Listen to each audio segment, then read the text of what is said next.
Esse é o cálculo 4 Recap, aula 8, com as propriedades da transformada Z. Essa é a primeira parte do vídeo. Então, a gente vai investigar as propriedades da transformada Z, e a primeira delas, e uma das mais importantes, é a linearidade. A linearidade diz que se você tiver duas constantes A e B, podem ser reais ou complexas, e duas sequências xn e yn que admitam transformada Z transformáveis, e essas duas sequências também podem ser sequências de reais ou de complexos, então a transformada Z de A vezes a primeira sequência mais B vezes a segunda sequência é A vezes a transformada da primeira sequência mais B vezes a transformada da segunda sequência. Isso segue direto da definição. A transformada Z de AXN mais BYN é, pela definição, o somatório de n igual a zero até infinito de AXN mais BYN dividido por Z na n. N você pode separar na soma das duas partes divididas por Z na n, e você pode tirar as constantes para fora do somatório. Você pode fazer isso desde que as duas séries convirjam, né? Se esse cara e esse cara aqui convergem, então a soma deles dois é exatamente igual a esse. Agora é esse o caso. Tanto a xn quanto a yn admitem transformada Z, né? E essas somas são, por definição, apenas a transformada Z da xn e da yn. Bom, então agora a gente vai fazer uma aplicação direta disso. Então digamos que você esteja interessado em calcular a transformada do seno de alguma constante beta que multiplica n. Então, para cada... por exemplo, se beta é igual a 1, você vai ter o seno de 1, seno de 2, seno de 3, seno de 4 e assim por diante. Essa transformada pode ser um bom tanto difícil de calcular direto pela definição, porque a menos que o beta seja um submúltiplo de π, ou um múltiplo de π, vai ficar muito difícil de você arranjar uma expressão para esses coeficientes. Contudo, você pode escrever isso daqui lembrando que o seno de beta n é igual a e na i beta n menos e na menos i beta n dividido por 2i. Tá? E se você precisar recordar de onde vem isso, isso vem da fórmula de Euler, né? Pela fórmula de Euler, e na i beta n é o cosseno de beta n mais i seno de beta n, e e na menos i beta n é o cosseno de beta n menos i seno de beta n. Ou melhor, se você subtrair a segunda equação da primeira, os termos com cosseno se cancelam e você vai ficar com 2i seno de beta n igual a e na i beta n menos e na menos i beta n, e daí dividindo por 2i você obtém esse cara aqui. Bom, vamos seguir então no cálculo da transformada. Então agora a gente pode aplicar a linearidade. Esse 2i é uma constante, sai para fora e a gente fica com a transformada de e na i beta n menos a transformada de e na menos i beta n. E agora, como avaliar essas transformadas? Na verdade, aqui é só a questão de você perceber que essa sequência e na i beta n, na verdade, é uma PG. É uma progressão geométrica de razão e na i beta. Uma vez que você perceba isso, aí a gente tem uma expressão para a transformada de uma PG, que a gente calculou, e a expressão é z dividido por z menos e na i beta, né? Z dividido por z menos a. Essa é a expressão que a gente calculou, onde a pode ser uma constante qualquer. E aqui a transformada da segunda parte, né? Z dividido por z menos e na menos i beta. Agora, se a gente tirar o mínimo entre essas duas coisas, aqui embaixo eu vou ter o produto desse cara com esse, que dá z quadrado menos e na i beta mais e na menos i beta, que multiplica z, mais 1. No numerador a gente vai ter os produtos cruzados, né? Então a gente vai ter z quadrado menos z na menos i beta e menos z quadrado mais z na i beta. Então os termos de z quadrado se cancelam e a gente fica só com z que multiplica esse cara aqui. No denominador, z quadrado menos z na i beta mais z na menos i beta z mais 1. Agora, se você recordar da fórmula de Euler que a gente acabou de escrever, ou tomando aquela expressão para n igual a 1, você vai perceber que, na verdade, e na i beta menos e na menos i beta é 2i que multiplica o seno de beta. Esse 2i pode ser cancelado com 1 sobre 2i que está multiplicando tudo. E no denominador, você pode perceber também pela fórmula de Euler que e na i beta mais e na menos i beta dá 2 cosseno de beta. Então pronto, a gente conseguiu calcular assim a transformada do seno de beta n. Outra propriedade importante da transformada z diz respeito à translação de sequências. Então imagine o seguinte: eu tenho uma sequência xn que é dada por 2 elevado na n mais 1. Então x0 vai ser 2 na 1, que é 0, x1 vai ser 4, x2 vai ser 8, x3 vai ser 16, 32, 64 e assim por diante. Se a gente considerar xn mais 1, esse mais 1, talvez a melhor maneira de pensar nele é como uma translação. Você pegar toda a sequência aqui da primeira linha e arrastar ela uma casa para a esquerda. Então, você está deslocando cada termo para a esquerda e você vai ter a sequência, então, 4, 8, 16, 32, 64, 128 e assim por diante. Da mesma forma que a gente transladou para a esquerda, a gente pode transladar para a direita. Se a gente fizer xn-3, por exemplo, movendo a primeira linha da sequência 3 casas para a direita, a gente vai ter x3 igual a 2, que seria equivalente ao x0, x4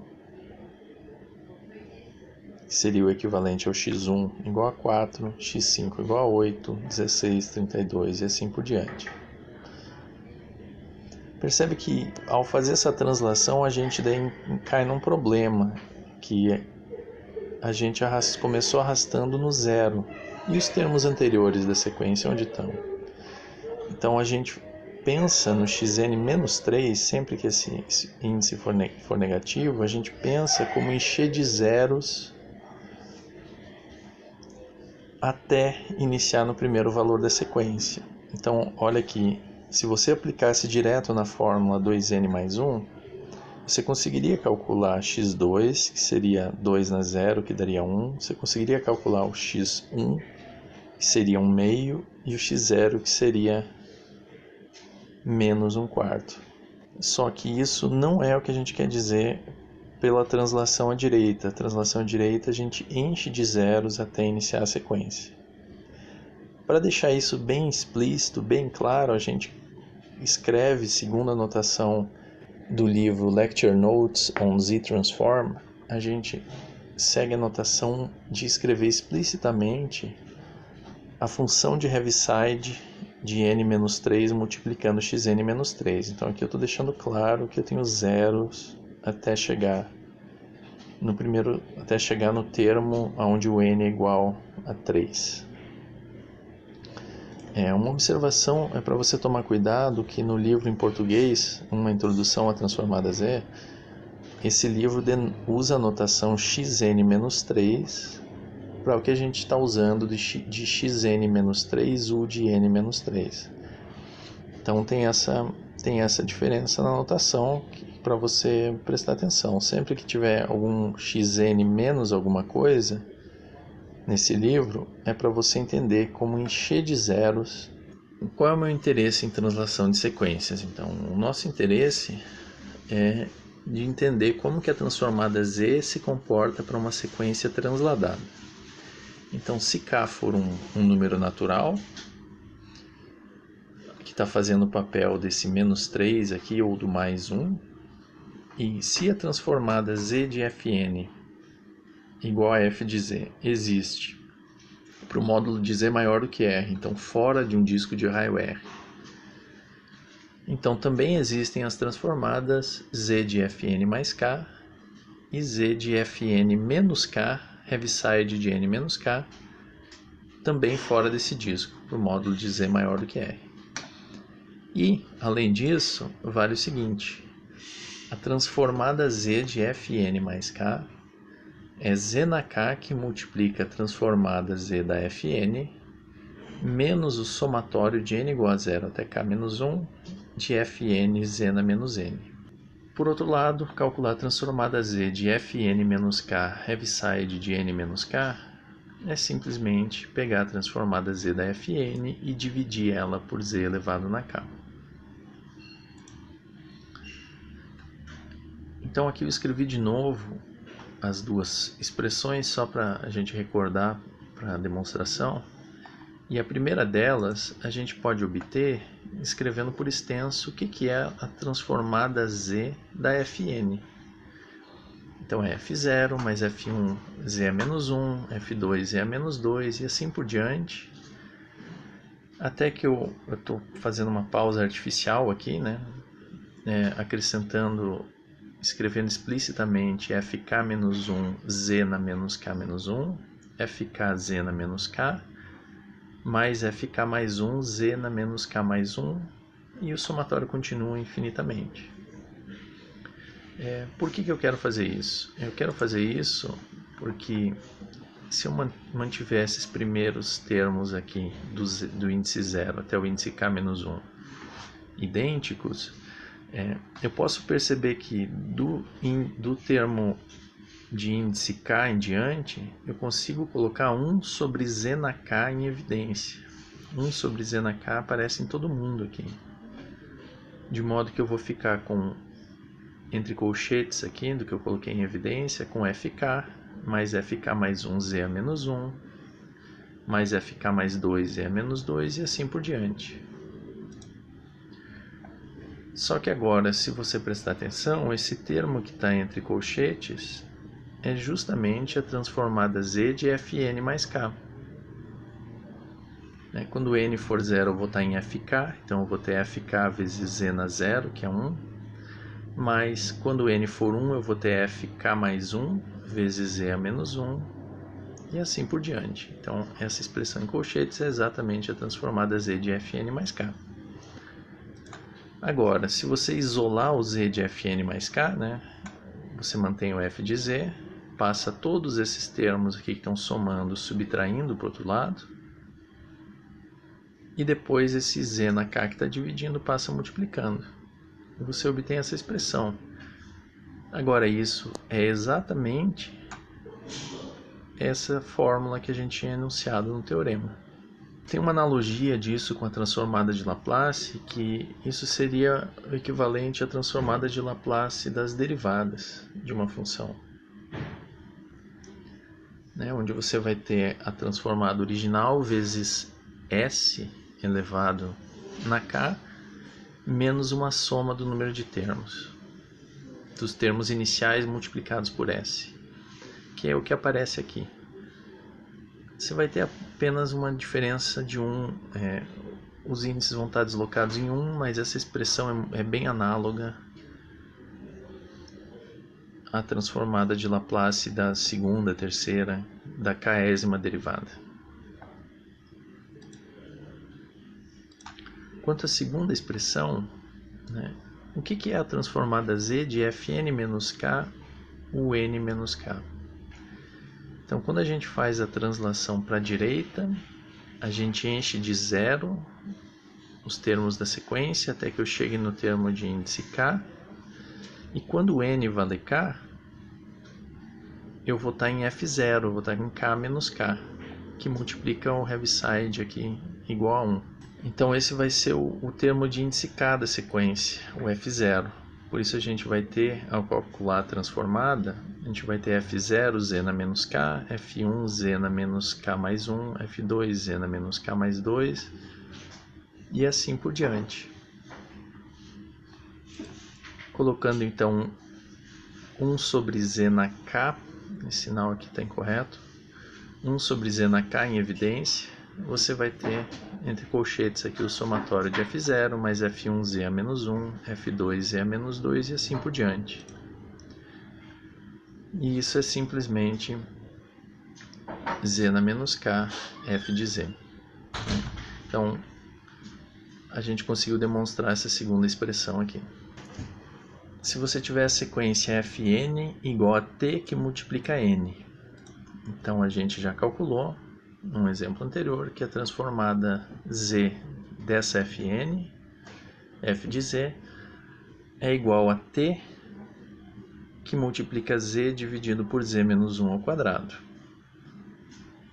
Então, o que o teorema está dizendo é que se você quiser calcular a transformada z de fn mais 2, mas você pode calcular z quadrado, que multiplica f de z, que você já conhece, a transformada z de tn, menos f de 0, menos f1z a menos 1. Agora, esses caras são todos conhecidos, né? F de z é a expressão que a gente escreveu anteriormente. F de 0 você pode calcular a partir da expressão da Fn. Quando n for 0, f de 0 vale t vezes 0, que é 0. Então esse termo desaparece. E f de 1 é t. Então f de 1z a menos 1 vai te dar tz a menos 1. Então multiplicando todo mundo por z quadrado, você tem essa expressão. Z ao cubo dividido por z menos 1 ao quadrado menos tz. E isso é igual, então, t que multiplica 2z quadrado menos z dividido por z menos 1 ao quadrado. Então, sem calcular na prática nenhuma transformada, né? Só a partir de uma informação que eu já tinha sobre uma transformada, eu consigo chegar nas transformadas transladadas. A transformada z de fn menos 3, então, a gente acabou de demonstrar que ela é fn menos 3, segunda notação do livro em português, fn menos 3, heaviside de n menos 3, segunda notação do livro em inglês, vai ser igual a f de z dividido por z ao cubo. Então vai ser simplesmente t que multiplica z dividido por z ao cubo vezes z menos 1 ao quadrado. E se você quiser pode cancelar esse z aqui de cima com o expoente aqui, né? Diminuindo em 1. Essa aula foi baseada de novo nos livros, no Lecture Notes on Z-Transform e uma introdução à transformada Z.